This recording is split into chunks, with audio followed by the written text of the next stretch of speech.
오늘 우리에게 주신 하나님의 말씀은 창세기 45장 1절부터 15절까지의 말씀을 한번 교독해서 읽어보도록 하겠습니다. 자, 1절부터 읽겠습니다. 요셉이 시종하는 자들 앞에서 그 정을 억제하지 못하여 소리질러 모든 사람을 자기에서 물러가라 하고 그 형제들에게 자기를 알리니 그때 그와 함께한 다른 사람이 없었더라. 요셉이 큰 소리로 우니 애굽 사람에게 들리며 바로의 궁중에 들리더라. 요셉이 그 형들에게 이르되 나는 요셉이라 내 아버지께서 아직 살아계시니이까 형들이 그 앞에서 놀라서 대답하지 못하더라. 요셉이 형들에게 이르되 내게로 가까이 오소서. 그들이 가까이 가니 이르되 나는 당신들의 아우 요셉이니 당신들이 애굽의 판자라. 당신들이 나를 이곳에 팔았다고 해서 근심하지 마소서. 한탄하지 마소서. 하나님이 생명을 구원하시려고 나를 당신들보다 먼저 보내셨나이다. 땅에 2년 동안 흉년이 들었으나 아직 5년은 밭갈이도 못하고 추수도 못할지라. 하나님이 큰 구원으로 당신들의 생명을 보존하고 당신들의 후손을 세상에 두시려고 나를 당신들보다 먼저 보내셨나니 그런즉 나를 이리로 보낸 이는 당신들이 아니요 하나님이시라. 하나님이 나를 바로에게 아버지로 삼으시고 그 온 집의 주로 삼으시며 애굽 온 땅의 통치자로 삼으셨나이다. 당신들은 속히 아버지께로 올라가서 아뢰기를 아버지의 아들 요셉의 말에 하나님이 나를 애굽 전국의 주로 세우셨으니 지체 말고 내게로 내려오사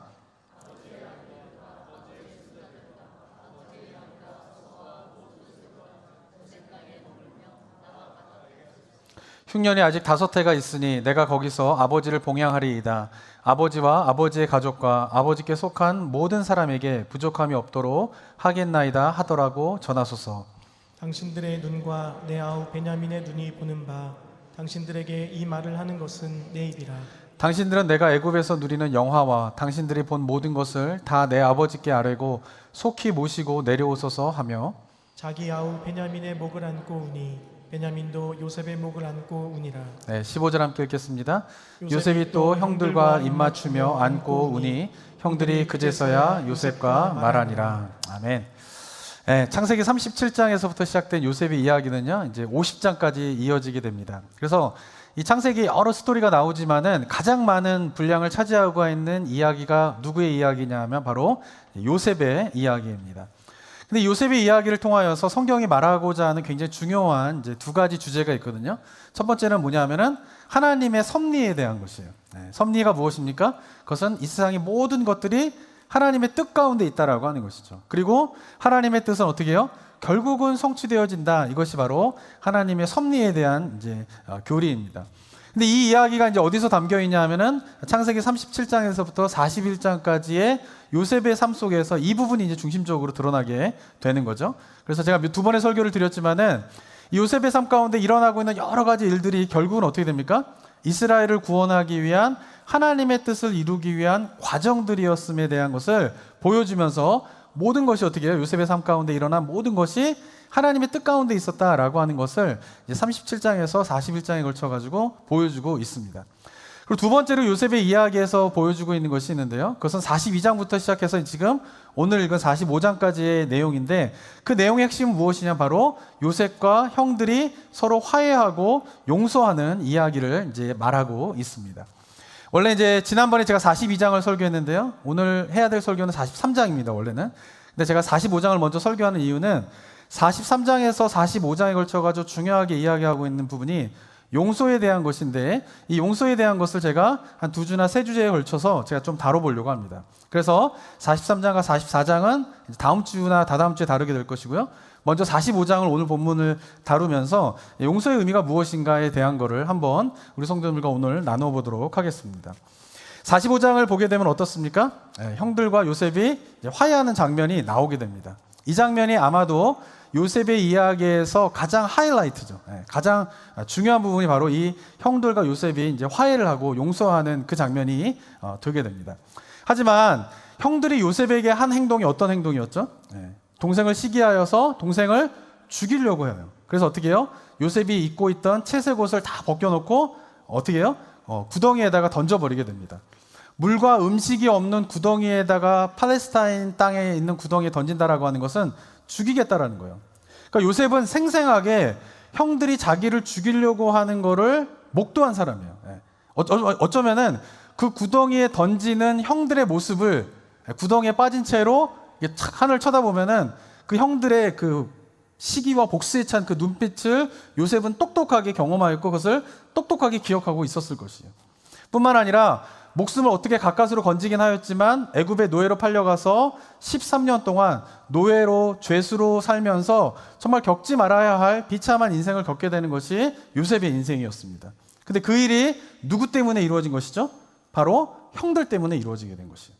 그 모든 것을 다 경험하게 된 요셉이 얼마 만에, 한 20여 년 넘게 만에 형들을 다시 만나게 되게 됩니다. 그때 만날 때의 상태가 어떤 상태였죠? 요셉은 최고의 권력을 가진 애굽의 총리가 되었고 형들은 음식을 구하러 애굽의 총리에 납작 엎드려서 경배하고 있는 그런 관계 속에서 다시 만나게 되는 것이에요. 보통 사람이라면 어떨까요? 이거보다 어떻게 해요? 복수할 수 있는 좋은 기회가 없었을 것입니다. 형들이 요셉에게 한 것만큼 요셉도 형들에게 복수할 수 있는 절호의 찬스가 찾아온 것이에요. 그런데 그러한 요셉이 그 기회를 복수의 기회로 삼지 않고 어떻게 합니까? 형들을 용서하고 용납하게 되는 기회로 삼게 되게 됩니다. 한번 4절과 5절 한번 다시 한번 읽어볼까요? 4절과 5절 한번 읽어보겠습니다. 시작. 요셉이 형들에게 그들이 가까이 가니 이르되 나는 당신들의 아우 요셉이니 당신들이 애굽의 판자라. 당신들이 나를 이곳에 팔았다고 해서 근심하지 마소서, 한탄하지 마소서.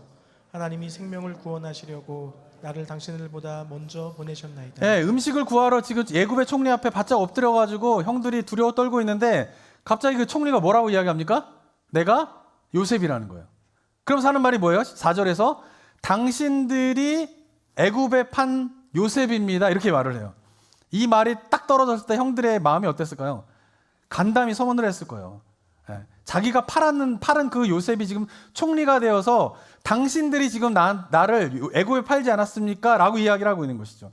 그런데 그 이어서 하는 말이 무엇입니까? 요셉은 형들이 자신의 정체를 드러내겠을 때에 자신을 복수할 거라고 하면서 두려워 떨고 있는데 그 형들을 어떻게 해요? 위로하고 있는 거예요. 근심하지 마소서, 한탄하지 마소서 라고 하면서 위로하면서 어떻게 안심을 시키고 있습니다. 그러면서 하나님이 생명을 구원하시려고 나를 당신들보다 먼저 보냈습니다 라고 하면서 형들을 어떻게 합니까? 위로하고 격려하면서 극적인 어떻게 해요? 요셉과 형제들의 화해가 이루어지게 되게 됩니다. 45장에서의 이 요셉의 모습을 보면요, 아, 요셉은 정말 하나님의 사람이구나. 정말 그 자기를 죽이려고 하는 그 형들을 용서해주는 참 하나님의 사람이구나 라고 우리가 느낄 수가 있을 것입니다. 자, 이러한 요셉의 모습을 보면서 우리 성도님들 어떤 생각을 가지시나요? 저도 예전에 이 요셉의 말씀을 묵상하면서요, 아, 나도 요셉처럼 용서해야지 이렇게 생겼어요. 하나님의 은혜를 경험하고 하나님의 뜻을 깨달으면은 요셉이 형들을 용서하게 되는데, 아, 그러한 용서의 삶을 나도 살아야겠다라고 생각하면서 요셉의 이야기를 이제 묵상했습니다. 근데 인생을 살다 보니까 어떻죠? 용서하는 게 그렇게 쉬운 일이 아니에요. 그러니까 저는 뭐 요셉처럼 누군가 저를 죽이려고 한 적은 한 번도 없어요. 우리 성도님들 혹시 성도님들을 죽이려고 했던 사람 만나본 적 있으십니까? 저는 그런 경험 없거든요. 그냥 저한테 뭐 피해를 주거나 아니면 저를 비방하거나 아니면 저에게 되게 마음에 상처를 주거나 하는 정도의 사람인데도 그 사람을 용서하는 것이 쉽지 않더라고요. 그러면서 이 요셉의 이야기를 다시 한번 보게 되었어요. 그러니까 요셉의 이야기를 45장만 딱 보게 되면 어떻습니까? 요셉은 하나님의 뜻을 딱 깨닫게 되고 은혜를 경험하게 되자 어떻게 해요? 그냥 큰 고민 없이, 큰 어려움 없이 그냥 형들을 쫙 용서해 준 것 같아요. 그리고 실제로 이 42장부터 시작된 형들과 요셉의 이야기를 주석가들도 그러고요, 많은 이제 한국에 설교하시는 분들 제가 설교를 어떻게 하시나 이제 다 들어봤어요. 그러니까 이 설교를 어떻게 하냐면은 45장에서 요셉이 형들을 용서한 그 장면을 요셉은 이미 어떻게 해요? 하나님의 은혜를 깨닫는 순간 용서가 된 상태가 돼버렸다고 이야기를 하더라고요. 그래서 42장에서 형들을 만나는 장면에서 이미 요셉은 뭐예요? 형들을 용서했다는 거예요. 그리고 벌어지는 뭐냐면 42장에서 형들을 정탐꾼으로 몰아세워서 감옥에 가두잖아요. 그리고 또 어떻게 합니까? 가서 베냐민을 데려오라고 43장에서 이야기를 하게 돼요. 44장에서는 베냐민에게 어떻게 만나고 난 다음에 베냐민의 가방에다 은잔을 넣어서 누명을 씌우게 되는 일들을 하게 돼요. 근데 그렇게 42장, 43장, 44장에서 형들과 관계 속에서 벌어지는 이 모든 것들은 요셉이 형들을 용서하지 못했기 때문에 한 것이 아니라 이미 다 용서했는데 형들을 테스트하기 위하여서 그런 일을 한 것이다 라고 설교를 많이 하더라고요. 저도 예전에 그렇게 생각을 했어요. 근데 문제는 뭐냐면, 이렇게 보게 된 문제는 뭐냐면은, 요셉은 하나님의 은혜를 경험하고 하나님의 뜻을 깨달으면서 형들을 이미 그렇게 큰 어려움과 갈등 없이 용서했고, 다만 그 형들을 테스트하기 위해서 그렇게 한 것이다 라고 보면, 그 요셉의 삶은 우리의 삶과 별로 관련이 없어져 버려요. 왜 그러죠? 우리는 실제로 정직하게 우리 자신을 한번 돌아본다라고 하면 그렇게 하나님의 은혜를 충만하게 경험했다고 용서가 막 되던가요? 잘 안 되는 거예요. 용서하는 게 별로 쉽지 않은 일이에요. 근데 우리는 용서하기 쉽지 않은 일인데, 요셉은 은혜를 경험하자 자기를 죽이려고 하는 형들을 크게 고민 없이 갈등 없이 용서해버렸다 라고 본다라고 하면, 그 요셉의 삶은 우리의 삶과 별로 관련이 없어지게 되는 것이죠. 그러니까 저는 성경을 볼 때 이런 부분이 굉장히 중요하다고 생각을 하게 돼요. 제가 아브라함 때도 얘기했지만은, 한국 교회에서 많은 설교자들이 성경의 인물 속에 나와 있는 분들을 되게 영웅시하는 경향이 있어요. 영웅시. 그래서 아브라함 같은 경우도 어떻습니까? 처음에 하나님께서 아브라함을 부르실 때에 내가 내게 지시할 땅으로 가라 그러시잖아요. 그러니까 아브라함이 어떻게 해요? 어디로 갈지를 모르는데 그냥 하나님의 말씀만 믿고 자기의 고향과 아버지의 집을 떠나요. 처음부터, 부르는 그 순간부터 아브라함은 어떤 믿음을 갖고 있어요? 온전한 믿음을 갖고 있는 거예요. 그냥 하나님 말만 믿고 그냥 의심하지 않고 어떻게 해요? 떠나는 거예요. 근데 그런 아브라함이 어떻게 됩니까? 결국에는 이삭을 하나님께 바치게 되잖아요. 그러니까 아브라함의 생애가 보통 어떻게 이야기되어지냐면은, 처음부터 온전한 믿음을 가진 아브라함은 변함없이 흔들림 없이 하나님의 약속의 말씀을 믿다가 결국은 자기의 가장 사랑하는 아들이 이삭을 하나님께 바쳤다. 그래서 믿음의 조상이다. 이렇게 설교가 되는 것이죠. 근데 만약에 아브라함의 이야기 이렇게 본다라고 하면 우리의 삶과 관련이 없죠. 왜? 우리의 삶은 어떻습니까? 하나님을 믿는데 의심 없으세요? 저만 있나요? 네. 고민이 없으세요? 갈등이 없으세요? 하나님께서 살아계신지 안 살아계신지, 하나님께서 나의 삶 가운데 역사하고 계신지 아닌 것인지 날마다 확신하면서 살아갑니까? 흔들림 없이? 아니죠. 흔들리잖아요. 약속의 말씀에 대한 이해를 못하잖아요. 약속의 말씀을 바라보지면 어떻게 해요?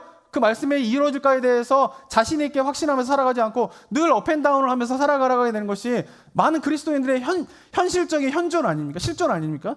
근데 그러한 삶의 모습이 우리의 실존인데, 성경의 인물은 변함없고 흔들림 없고 하나님을 날마다 바라보고 있다라고 하면 그 성경 속의 인물은 우리의 삶에 적용할 수가 없는 거죠. 그런데 기억하셔야 될 것은 무엇입니까? 아브라함의 얘기를 가만히 묵상을 해보면요, 아브라함이 얼마나 업앤다운이 있었는지 몰라요. 하나님 앞에서 말씀을 신뢰하지 못해서 그가 얼마나 많은 실수를 하게 됩니까? 그 실수하는 가운데에 하나님의 은혜가 아니면 일어설 수 없는 아브라함의 모습들을 성경 속에서 굉장히 자세하게 이야기하고 있다라고 하는 것이에요. 근데 성경 속에서 이야기하고 있는 아브라함의 그 흔들리고 어렵고 좌절하고, 근데 그 가운데서 하나님께서 일으켜 세우시고 하는 이 과정들을 다 생략해버리고, 아브라함은 처음부터 온전한 믿음을 가진 사람이 끝까지 하나님을 향한 온전한 믿음 변함없이 지킨 믿음의 조상이다 라고 설교하면은, 설교에 있는 본문에 성경에 있는 내용들을 다 잘라먹는 것이에요. 근데 가만히 보면 어떻습니까? 아브라함이 이렇게 흔들리는 모습들을 보게 되면 거기서 누구를 발견하게 돼요? 내 자신을 발견하게 돼요. 그러니까 성경을 보면서 성경의 인물을 깊숙하게 묵상을 하면서 그 성경의 인물 속에서 나를 발견해야 돼요. 그래야 성경이 우리에게 의미가 있는 거예요. 그래야 하나님께서 성경을 우리에게 주신 이유를 깨닫게 되는 거예요. 만약에 아브라함의 생애 가운데 그렇게 변함이 없는 거를 성경에서 기록한다라고 하면 이 성경 우리 삶과 관련이 없게 되고, 관련이 없으면 성경은 더 이상 우리 가운데 필요가 없는 책이 되어버리는 거예요. 근데 하나님께서 성경 속에 있는 인물의 역사 속에서 역사하시고, 그리고 그것을 자세하게 기록으로 남기셔서 우리에게 성경으로 전해주신 이유가 무엇 때문이에요? 그 삶 속에서 역사하신 그 하나님이 동일하게 어떤 분이라는 거예요? 우리 삶 속에서도 역사하시는 분이다라고 하는 것을 알려주기 위함이라는 것이에요. 그렇기 때문에 성경 속에 있는 인물의 그 삶을 깊숙하게 묵상을 하면서 들어가야 돼요. 그러면 그들이 내가 지금 겪고 있는 신앙의 갈등과 고민과 어려움들을 그대로 겪고 있는 것을 보게 되고, 그렇게 그들이 겪고 있는 가운데에서 하나님께서 그들을 어떻게 일으켜 세우시는가를 보게 되면서, 지금 내가 신앙의 어려움과 갈등과 고민이 있을 때에 어떻게 우리가 하나님을 바라봐야 되고 어떻게 하나님의 역사를 소망해야 되는가를 깨닫게 되면서 우리가 온전한 믿음의 삶을 살아갈 수 있게 된다라고 하는 것이죠. 이것이 성경이 우리에게 그렇게 성경의 인물의 삶을 자세하게 이야기하고 있는 이유인 것이에요. 요셉의 이야기도 마찬가지예요. 요셉의 이야기도 45장만 보면은 마치 요셉이 별 고민과 갈등 없이 그냥 형들을 품어주고 용서하고 화해한 것 같은데 실제로 42장, 43장, 44장 다음 주 살펴보게 될 겁니다. 그때 그 장면을 보게 되면은 요셉이 결코 고민과 갈등 없이 쉽게 용서를 하게 된 것이 아니라 그가 형들을 용서하기까지 많은 고민과 갈등이 있는 가운데에서 결국은 형들을 용서하게 됐구나 라고 하는 사실을 발견하게 되는 거예요. 그거를 가만히 묵상하면 우리도 어떻게 누군가를 용서할 때 어떻게 용서를 해야 되는가에 대한 답을 찾을 수 있다라고 하는 것입니다. 그런데 안타까운 것은 뭐냐면은 성경의 요셉의 이야기를 이렇게 깊이 있게 그 용서의 과정에 대한 것을 깊이 있게 이야기하고 있음에도 불구하고 성도님들이 성경을 읽을 때나 한국교회에서 설교자들이 은혜를 받으면 당연히 용서해야지. 은혜를 받았으면 용서하십시오 라고 하면서 성경에서 이야기하는 올바른 용서가 아닌 잘못된 성급한 용서를 하는 경우가 성도들 가운데 많이 있다라고 하는 것입니다. 이렇게 잘못된 성급한 용서가 어떤 것인가 라고 하는 것을 잘 보여주는 영화가 하나 있습니다. 그것이 뭐냐면 이제 오늘이라고 하는 영화인데요. 혹시 보셨는지 모르겠는데 2011년도에 송혜교가 주연을 한 오늘이라고 하는 영화입니다. 영화에서 이 송혜교는요 다혜라고 하는 인물로 등장을 하게 됩니다. 근데 다혜라고 하는 이 여자는요 천주교 신자예요. 근데 사랑하는 약혼자가 있었습니다. 너무 사랑하는 장면이 막 둘이 애틋한 장면이 막 처음에 막 나오게 돼요. 그러다가 어느 날 비가 오는 날 이제 약혼자와 다혜가 만나기로 했어요. 근데 약혼자가 편의점 앞에서 우산을 쓰고 다혜를 기다리다가 갑자기 다가온 오토바이에 쳐서 쓰러지게 됩니다. 근데 이 오토바이가 처음에 딱 쳤을 때에는 약혼자가 살아 있었어요. 근데 이 오토바이를 친 사람이 자기가 사고를 낸 것을 은폐하기 위하여서 다시 한번 돌아와서 쓰러져 있는 다혜의 약혼자를 밟고 지나가면서 죽여버리게 돼요. 근데 알고 보니까 이 오토바이를 탄 친구가 누구냐면 10대 청소년이었던 것이에요. 근데 다혜가 이 모든 것들을 알고 난 다음에 이 10대 청소년을 용서하게 됩니다. 여러 가지 이유가 있죠. 첫 번째는 뭐냐면 만약에 이 10대 청소년을 내가 지금 용서해 주지 않는다면은 평생 감옥에서 썩을 텐데 앞길이 구말리 같은 이 청소년을 내가 용서해 주지 않은 것으로 말미암아 평생 감옥에 살게 하는 것은 안 된다라는 생각으로 용서를 해주게 돼요. 그리고 아마도 그런 결정을 하게 된 결정적인 이유는 천주교 신자였기 때문에 그런 것이죠. 왜? 하나님께서 어떻게 해요? 원수도 사랑하라고 그랬잖아요. 그러니까 신앙의 믿음으로 기독교 신앙의 믿음에서 자라온 자매였기 때문에 이 아이를 이제 용서를 해주게 됩니다. 그래서 재판정에서 이 아이를 좀 감형해달라고 하는 탄원서도 직접 써가지고 제출을 하면서 그 아이가 평생 감옥에 있지 않고 어느 정도 기간만 감옥에 소년원에 있다가 이제 추록할 수 있도록 이제 조치를 하게 됩니다. 그 이후로는 이제 다혜는 이 청소년이 어떻게 살았는지를 이제 연락을 않고 잊어버리게 돼요. 그리고는 나는 이제 약혼자를 죽인 그 청소년을 내가 용서했다라고 생각하면서 그가 이제 어떤 일을 하게 되냐면 다큐멘터리 영화를 찍는 일을 하게 돼요. 그 다큐멘터리 영화를 찍는 일을 하게 되면서 뭐냐면은 용서해야 된다. 용서해야지 됩니다라고 하는 취지의 다큐멘터리 영상을 찍어가지고 이제 그것을 사람들에게 용서의 필요성을 알리는 일을 하게 돼요. 그러면서 사람들을 인터뷰하며 살아가게 되는데 사람들을 인터뷰할 때 어떻게 보냐면 사람들을 이렇게 인터뷰를 하는 거예요. 인터뷰를 하면서 어떤 사람들을 인터뷰하냐면은 정말 극심한 고통 가운데 피해를 입은 사람인데 그 피해를 입힌 가해자를 용서해 본 경험이 있는 사람들을 찾아다니면서 그 사람을 인터뷰하게 되고 그 인터뷰를 모아가지고 용서의 필요성을 알리는 그런 다큐멘터리 영화를 만드는 일을 하게 돼요. 근데 어느 날 여러 사람들을 인터뷰하다가 한 사람을 인터뷰하게 되는데 그 사람이 가족이 피살을 당하게 돼요. 누군가로부터 살해를 당하게 돼요. 그래서 그 살해당한 이야기를 쭉 듣고 그 살해를 한 가해자의 이야기를 듣는데 그 이야기 속에서 자기가 깨닫게 된 게 뭐냐면은 그 인터뷰한 가족을 죽인 사람이 다름 아닌 누구냐면 자기의 약혼자를 죽인 그 청소년이었던 것이에요. 그러니까 알고 보니까 히스토리를 알고 보니까 소년원에서 얼마 정도 살다가 나와가지고는 살인죄를 저지르게 된 것이에요. 그 살인죄를 저질러가지고 그 인터뷰한 그 가족을 죽이게 되고 다시 그 청소년은 감옥으로 가게 되는 스토리를 듣게 됩니다. 여기서 이제 다혜가 무너지게 돼요. 내가 용서를 했는데 용서한 이유는 내가 용서를 해줌으로 말미암아 그 사람이 변화되어 가지고 앞으로 행복한 삶을 살 것이다라고 하는 기대 때문에 내가 용서를 했는데 그게 아니었던 것이에요. 그러면서 만약에 내가 용서해주지 않았더라면 이 사람은 누군가를 살해하지 않았을 텐데 내가 용서해줬기 때문에 이 청소년이 누군가를 살해해서 또 한 명의 비참한 아픔을 겪는 가족을 자기가 만들었다라고 하는 괴로움 속에서 이제 막 고민하게 되는 장면이 나오게 됩니다. 그러면서 성당에 찾아가가지고 하나님한테 막 내가 용서해줬는데 막 용서에 대해서 막 그런 이제 후회와 막 이런 것들을 막 하는 장면이 이제 그 영화에서 나오게 됩니다. 저는 이 영화를 보게 되면서요, 이 영화에 나온 내용이 바로 이 다혜가 기독교 신앙 안에서 올바른 성경적인 용서가 아닌 성급한 잘못된 용서를 한 경우라고 생각을 하게 됩니다. 다혜가 용서한 결정적인 이유는 무엇 때문이냐면 자기가 뭐예요? 하나님을 믿는 사람이었기 때문에 그런 것이죠. 성경 말씀에 순종하기 위해서 어떻게 해요? 원수도 사랑하라고 했기 때문에 그 사람을 용서해 준 것이에요. 그런데 문제는 뭐냐면은 자신이 받은 상처가 충분히 위로받고 해결되지 않는 가운데에서 성급한 용서를 하게 되면서 그 용서가 결국은 어떻게 돼요? 후회와 그 용서로 인하여서 더 깊은 상처를 받게 되는 일들이 그 다혜의 삶 속에서 일어나게 되었다라고 하는 것이죠. 근데 이런 일들이 교회 안에서 그리스도인의 삶 가운데에서 용서의 경우에 자주 일어나는 일이다라고 하는 것입니다. 자, 그러면서 이 용서에 대한 것을 할 때에 용서와 화해라고 하는 책이 있는데 이 책은 버지니아에 있는 커먼웰스 대학에 있는 에버렛 워딩턴이라고 하는 교수님이 쓴 책인데 이 책에서 이 교수님이 굉장히 용서에 관한 중요한 두 가지 이야기를 합니다. 그것은 뭐냐면은 용서에는 두 가지 종류가 있는데 첫 번째는 결단적인 용서가 있고 두 번째는 정서적인 용서가 있다라고 하는 것이에요. 여기서 말하는 결단적인 용서라고 하는 것은 뭐냐면은 내가 용서하기로 결단하는 거예요. 결단. 용서해야지 이렇게 결단하는 거예요.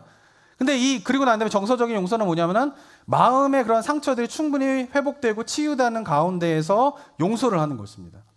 근데 이 두 가지의 용서는 서로 연결되어 있어요. 내가 누군가를 용서해야지라고 결단적인 용서를 하면 정서적인 용서가 따라오게 돼요. 그래서 뭔가 내가 용서해야지라고 하는 결단은 굉장히 용서의 과정 속에서 중요합니다. 왜냐하면 결단하는 것만으로도 정서적인 용서가 따라오는 경우가 있어요. 근데 꼭 이런 경우만 있는 것은 아니죠. 내가 용서하기로 결단을 해도 정서적으로 그 결단한 것만큼 따라오지 않는 경우가 있어요. 다혜의 경우가 바로 그랬던 것이에요. 결단적으로 용서를 했지만 그 마음속에는 뭐예요? 정서적인 용서가 안 된 가운데 지내는 거예요. 그러다가 그 가해자의 이야기를 듣자마자 정서적인 용서가 안 된 다혜는 결단적인 용서만 한 가운데에서 어떻게 해요? 혼란을 겪게 되게 되는 것이죠. 그러니까 결단적인 용서가 굉장히 중요하지만 이게 기독교인들에게 많이 행해지는 용서의 모습인 거죠. 설교 속에서 말씀 속에서 용서해라 그러면 용서해야지 그리고 결단하잖아요. 근데 그 결단만으로도 정서적인 용서가 따라오는 경우도 있어요. 근데 기억해야 될 건 뭐냐면은 결단적인 용서만 가지고는 정서적인 용서가 따라오지 않는 경우도 있다라고 하는 것을 교회가 알아야 되는 거죠. 그리스도인들도 알아야 되는 것이죠. 또 하나의 경우는 뭐냐면은 정서적인 용서부터 이루어지는 경우도 있어요. 정서적으로 치유받고 회복되어지고 그 사람에 대해서 충분히 용서할 만큼 내면에 여유가 생기는 가운데에서 이제 정서적인 용서가 먼저 일어나는 경우가 있습니다. 근데 정서적인 용서가 먼저 일어나도 결단적인 용서가 되어야지 용서가 완성되는 거예요. 정서적으로만 용서하고 결단적인 용서를 하지 않게 되면 용서는 미완성이 됩니다. 근데 정서적으로 용서가 된 다음에 마지막에 마무리가 되는 것이 뭐냐면은 결단으로 내가 용서해야겠다라고 결단을 딱 하게 되면 그제서야 용서가 완성이 되는 것이에요. 그러니까 중요한 것은 뭐냐면 용서의 과정 속에서 이 결단적인 용서와 정서적인 용서가 함께 이루어져야지만이 제대로 된 올바른 용서가 될 수 있다라고 하는 것입니다. 그런데 많은 경우 그리스도인들이 어떨까요? 정서적인 용서보다는 결단적인 용서를 하는 경우가 많이 있어요. 그리고 많은 경우에 이 정서적인 용서를 하지 못하는 이유 중에 하나가 뭐냐면은 이 정서적인 용서가 무엇인지를 교회에서 잘 가르치지 않아요. 결단적인 용서는 굉장히 이제 강조합니다. 용서하십시오. 예수님께서 우리를 용서하신 것처럼 여러분도 용서해야 됩니다. 라고 하면서 결단적인 용서에 대한 거는 많이 이야기를 해요. 그리고 거기에 반응해서 결단적인 용서를 하게 돼요. 많은 그리스도인들이. 근데 문제는 뭐냐면은 정서적인 용서가 선포되어지지 않는다는 거예요, 교회에서. 그리고 정서적인 용서가 어떻게 되는지 그 부분을 잘 이해하지 못하는 가운데에서 온전한 용서를 하지 못하는 경우가 많이 생긴 것이죠. 다혜가 대표적인 그런 경우였다라고 하는 것이죠. 자, 그런데 기억해야 될 것은 뭐냐면은 성경은 분명히 결단적인 용서를 촉구하고 결단적인 용서를 할 것에 대해서 말씀도 하지만 성경은 어떻습니까? 정서적인 용서에 대해서도 이야기를 하고 있어요. 요셉의 이야기가 대표적인 경우예요. 그러니까 요셉의 이야기를 생각할 때 많은 경우에 결단적인 용서의 측면으로 요셉이 하나님의 뜻을 깨닫게 되자 형들을 용서한 것처럼 우리도 용서해야 됩니다 라고 우리가 적용을 하게 돼요. 그렇게 설교를 하게 돼요. 그런데 실제로 요셉의 이야기를 살펴보게 되면 42장, 43장, 44장에서 이야기하고 있는 중요한 용서의 내용은 뭐냐면 요셉이 정서적인 용서를 먼저 하게 되는 것을 보여주게 돼요. 그러니까 요셉의 경우는 결단적인 용서를 했기 때문에 정서적인 용서가 따라오게 되는 것이 아니라 요셉은 42장, 43장, 44장을 가만히 보게 되면 먼저 이루어지게 된 것이 뭐냐면 정서적인 용서가 먼저 이루어지게 돼요. 그리고 45장에서 그 정서적인 용서가 이루어지는 가운데에 결단적인 용서로 말미암아 형들과 그 용서와 화해가 완성되게 되는 것이 요셉의 이야기다라고 하는 것이죠.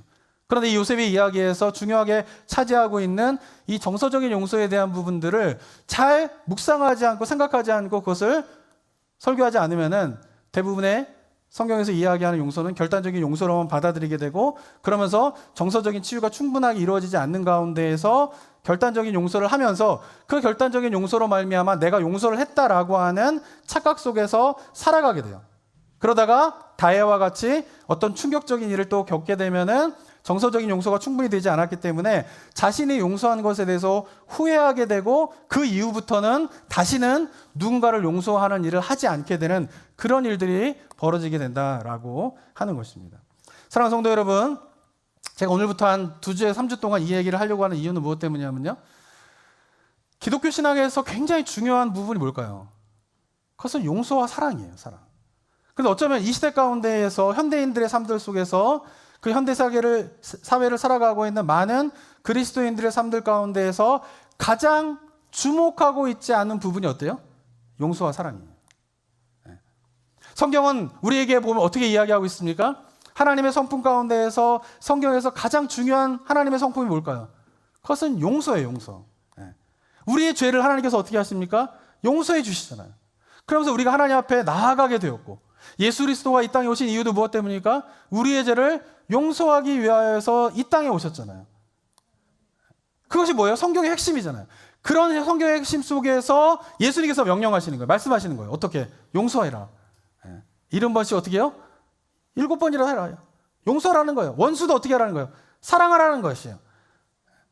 근데 우리가 한번 생각해 봐야 할 것은 용서가 간단한 문제이기 때문에 성경과 예수님과 하나님이 우리에게 용서하라고 이야기하고 계시는가?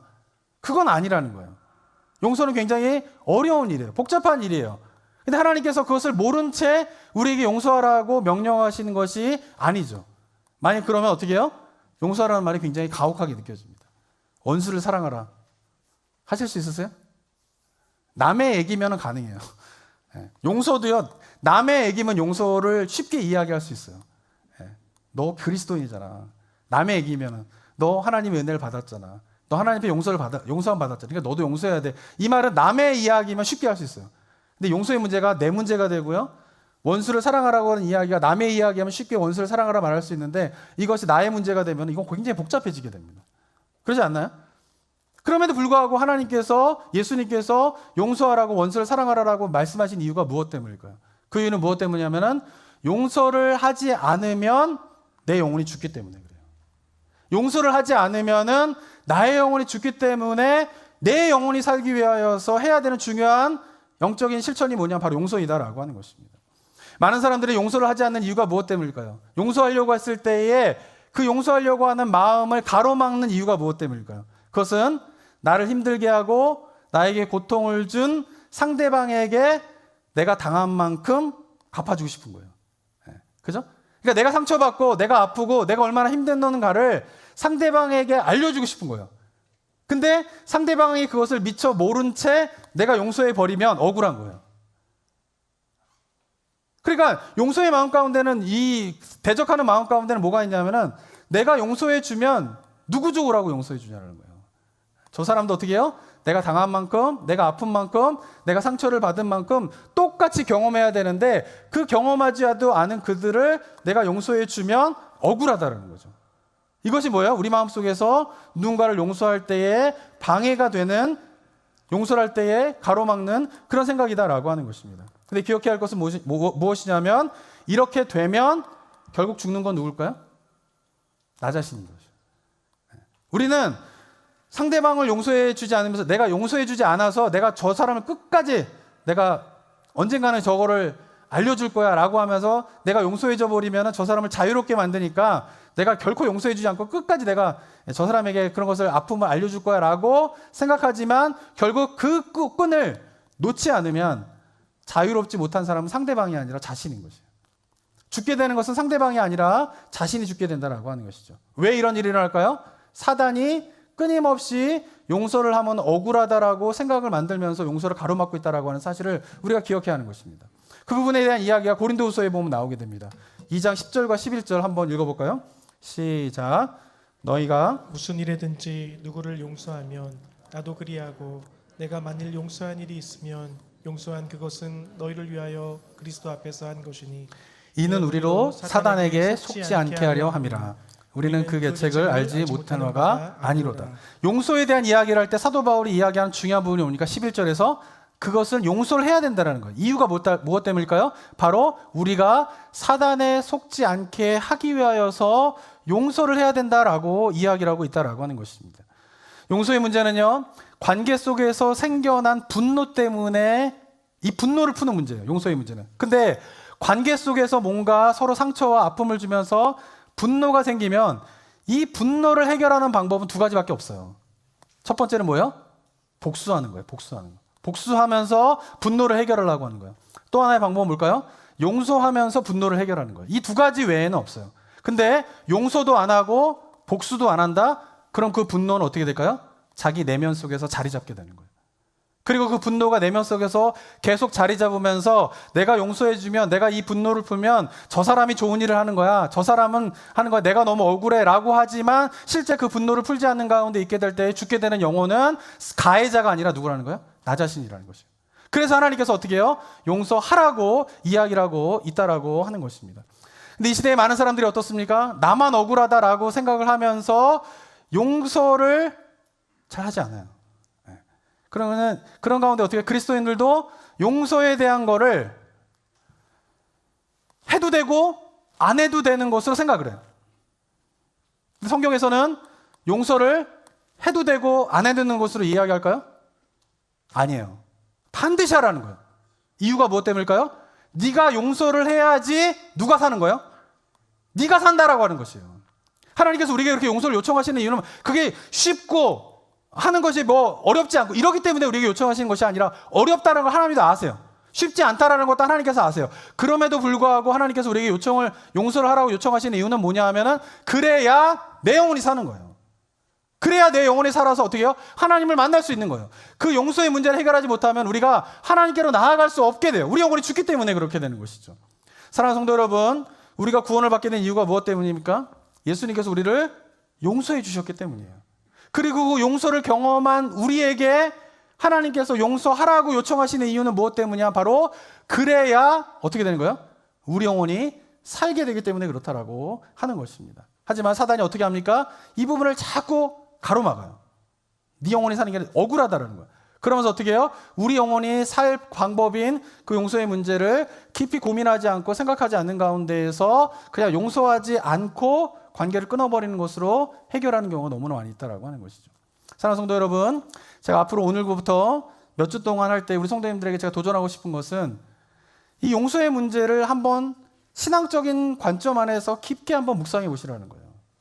그러면서 빠지지 말아야 될 착각은 뭐냐 하면 하나님께서 우리에게 너 용서해, 왜 안 했어? 이런 식으로의 결단적인 용서만을 요청하시는 것이 아니라 정말 하나님께서 우리에게 원하시는 것은 뭐냐 하면은 정서적인 용서가 충분히 되는 과정들을 하나님께서는 원하신다는 것이에요. 우리가 성령 안에서 누군가를 용서할 때에 결단적인 용서만을 율법적으로 종교적인 의무로 행하기를 하나님께서 기대하는 것이 아니라 성령 안에서 내 안에 있는 상처와 아픔들에 대한 정서적인 용서가 충분히 되는 그 과정들을 경험함으로 내 영혼이 살고 내 영혼이 살게 되면서 죄로 말미암아 깨어진 관계들이 회복되어지게 되는 은혜를 경험하게 하기 위해서 우리에게 용서할 것을 요청하고 계신다라고 하는 사실을 기억하는 우리 성도님들 되셨으면 좋겠습니다. 그러면서 하나님 안에서 한번 씨름하셔야 돼요. 근데 이거를 직면하지 않아요. 왜? 어려워요. 누군가를 용서한다라고 하는, 물론 여기서 용서할 게 없어 나는 그렇게 사람들하고 이렇게 그렇게 하는 경우도 없어, 이렇게 생각하시는 분들도 계실지 모르겠어요. 근데 제가 경험한 바에 의하면 누구나 살아오는 동안에 풀지 않으려고 하는, 풀 수 없는 끊어진 관계 가운데에 그냥 그것을 방치한 채 살아가는 인생이 너무나 많아요. 만약에 우리 성도님들이 그러한 인생을 살아가고 있다라고 하면 이 부분을 하나님 앞에서 한번 푸셔야 돼요.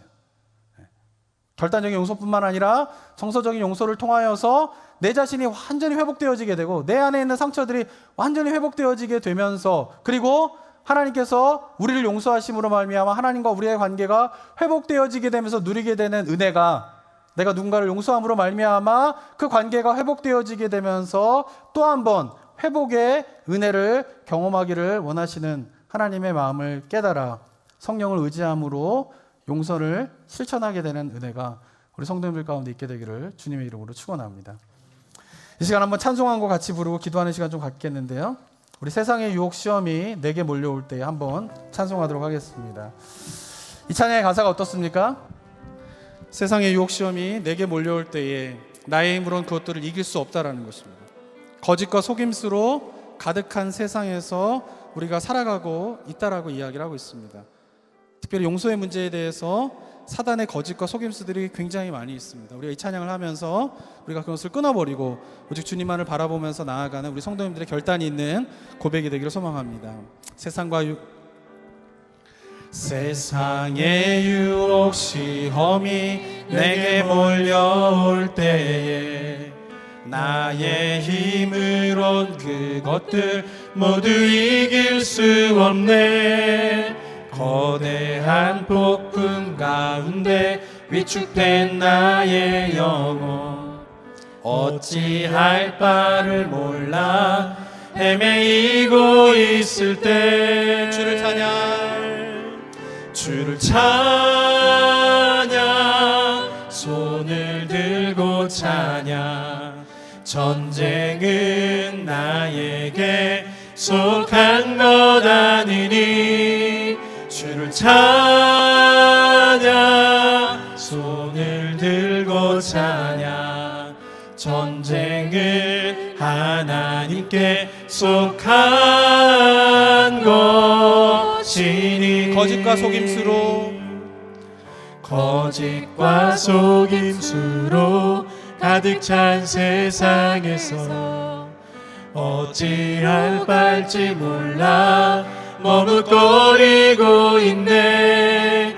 공중의 권세 잡은 자 지금도 우리들을 사망과 절망으로 넘어뜨리려 하네. 주를 찬양, 손을 들고 찬양. 전쟁은 나에게 속한 것 아니니 주를 찬양, 손을 들고 찬양. 전쟁은 하나님께 속한 것이니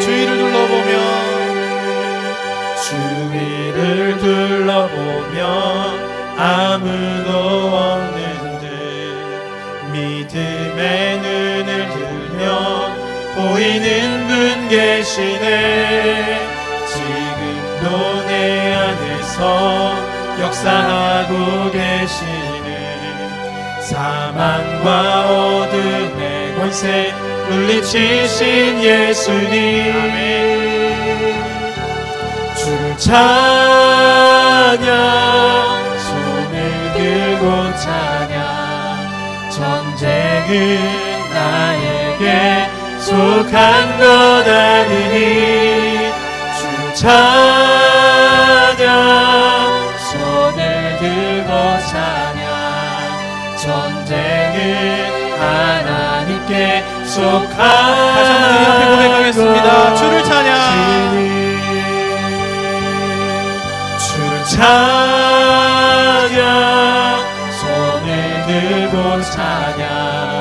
전쟁은 나에게 속한 것 아니니 주 찬양.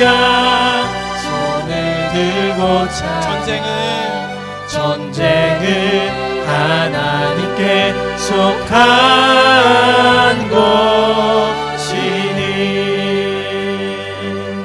이 시간 한번 주님 앞에 기도하며 나아갈 때에 사랑하는 성도 여러분, 나의 삶에서 관계가 풀리지 않는, 그래서 오랫동안 힘들어하는 그런 부분들이 있지 않습니까? 아니면 풀리지 않는 관계가 있지만 무관심함으로, 무시함으로 덮어둔 채 살아가고 있지는 않으십니까? 그것이 우리의 영혼에 치명적인 역할을 끼칠 때가 있어요. 사람들과 관계 속에서 문제를 일으키는데 결국은 상대방의 문제의 원인이 있는 것이 아니라 내 안에 있는 풀리지 않는 관계의 아픔과 상처 때문에 생기는 경우가 있습니다. 이 시간 한번 기도하며 나아갈 때에 우리 성도님들이 하나님께서 우리에게 결단적인 용서뿐만 아니라 정서적인 용서 가운데에서 우리가 새로워지기를 원하시는 그 주님의 마음을 깨달아 그 주님 앞에 그 성령님의 도우심을 구하면서 그 성령의 은혜 안에서 우리가 새롭게 되어지고 정서적으로 회복되어지게 되며 결국은 용서의 완성을 이루게 되는 그런 가운데 내 영혼이 자유롭게 되어지는 그런 삶에 대한 소망을 담아서 이 시간 성령님을 의탁하며 의뢰하며 기도하는 시간을 갖도록 하겠습니다. 함께 기도하도록 하겠습니다. 아버지 하나님, 내 감사드립니다.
한 번 더 기도하며 나아갈 때에 사랑하는 성도 여러분, 제가 도전하는 것이 있습니다. 그것은 여러분의 모든 삶의 문제를 성경 말씀 안에서 찾아보시라고 하는 것입니다.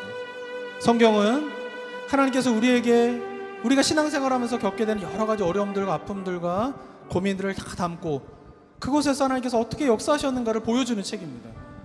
그런데 그 성경 속으로 깊이 들어가서 그 성경의 인물의 삶에 내 삶을 투영하고 그 성경의 인물의 삶을 내 삶으로 가져오게 될 때에 하나님께서 나의 삶을 향한 하나님의 뜻이 무엇인지를 알게 되고 구체적으로 하나님께서 나를 어떻게 인도하시며 나의 삶의 어려움들을 어떻게 해결해 주시는가에 대한 답을 찾을 수가 있습니다.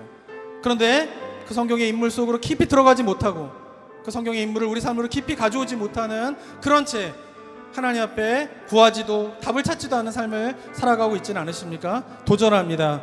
여러분의 삶의 모든 해결책의 답이 성경 말씀 안에 있습니다. 그 하나님의 말씀을 신뢰하면서 그 속에서 주님의 뜻을 발견하며 내 삶의 문제를 해결할 수 있도록 주님 나의 영혼을 열어주시고 주님의 뜻을 보게 하여 주시옵소서라고 한 번 더 다시 하며 주님 앞에 기도하는 시간 갖도록 하겠습니다. 기도하겠습니다. 아버지 하나님, 은혜 감사드립니다. 하나님께서 주신 아버지 하나님의 말씀 속에 우리가 더 깊이 들어가서 아버지 성령의 속에서 역사하는 그 하나님을 만나게 되는 것 같아요. 우리 각자가 그 성령의 인물 속에서 일하시고 역사하시는 그 삶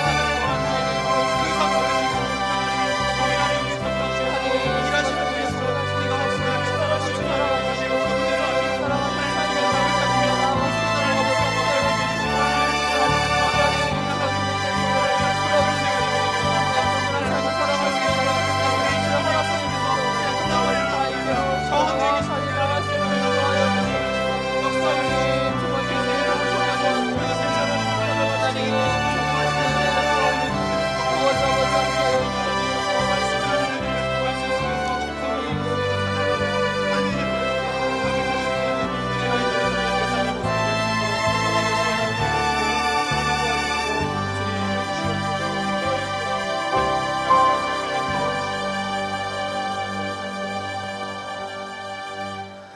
사랑과 은혜가 충만하신 하나님 아버지, 우리에게 성경 속에 일하셨던 그 하나님이 동일하게 우리의 삶 가운데도 일하고 계심을 말씀하고 계시는데, 우리가 그 말씀하시는 그 하나님을 영적인 눈을 들어 볼 수 있도록 인도하여 주시옵소서.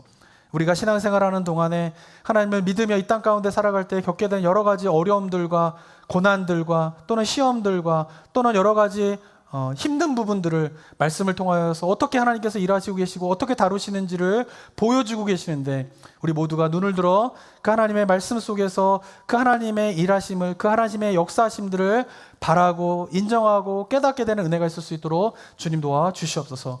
그래서 우리 영혼을 새롭게 하시고 우리 영혼을 만지시고 우리에게 상처난 부분들을 회복시키시는 그 하나님의 손길들을 우리가 누리면서 그 하나님으로 인하여서 찬양할 수밖에 없는 그 하나님을 향한 찬양의 고백이 예배 가운데 드려지는 우리 성도님들의 삶이 되게 하여 주시옵소서. 특별히 누군가의 관계 속에서 용서하지 못하고 있는 부분들을 방치한 채 살아가고 있지 않은지 돌아보게 하여 주시옵고, 용서하지 않은 채 분노 가운데 살아가고 있지 않은지 돌아보게 하여 주시옵고, 그런 가운데에 나의 영혼이 점차 죽어가고 있는 것을 인식하지 못한 채 살아가고 있는 성도님들이 있다면, 이 시간 성령께서 그 마음의 문을 열어 하나님께서 그 결단적인 용서뿐만 아니라 정서적인 용서를 통하여서 우리 영혼을 새롭게 하시고, 용서하지 못하는 것으로 말미암아 얽매여 있는 사슬로부터 자유롭게 되어서 진정한 영적인 자유함 가운데 주님 앞에 더 성장하며 나아가기를 원하시는 그 주님의 마음을 깨달아 성령의 인도하신 가운데에, 성령의 다스림 가운데에서 그 용서의 문제를 풀 수 있는 그런 은혜가 우리 성도들 가운데 있을 수 있도록 주님 도와 주시옵소서. 은혜 감사드리며 예수 그리스도의 이름으로 기도드립니다. 아멘.